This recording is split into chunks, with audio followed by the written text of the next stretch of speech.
In this episode of Let's Talk Toads, learn how to check roots for SCN during the growing season to find out if your management plan is effective.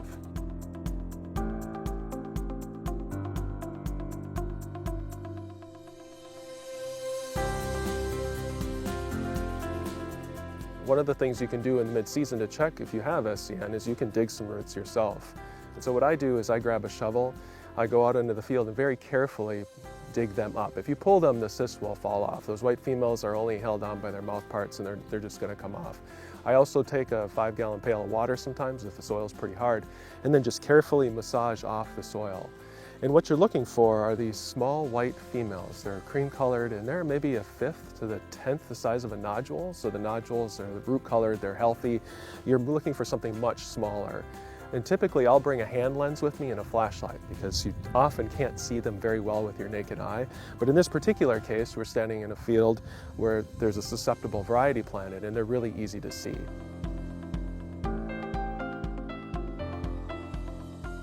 These eggs will hatch into juvenile worms, and then the females will go into these roots and they start to swell up when they fill with eggs. And so that white female you're looking at maybe has 100 or 200 eggs, and they will go through multiple cycles in a season.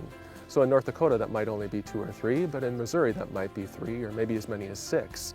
And so each time they go through that cycle, the egg levels are increasing over time in the field. So while you can look for white females in the season, you can see that they're there, and you might be able to get an idea of how well your management tools are working. For example, if you've got a resistant soybean variety and there's these white cysts everywhere, that resistant variety is probably not holding up to your expectations.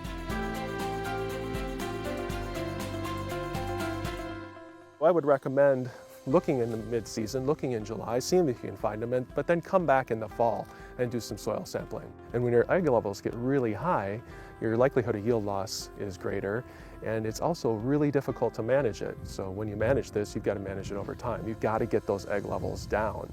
So we always talk to growers where I'm at, trying to keep the egg levels down initially. Don't get that population so high.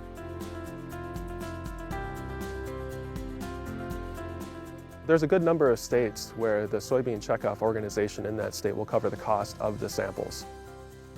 Effective SCN management starts by knowing your number.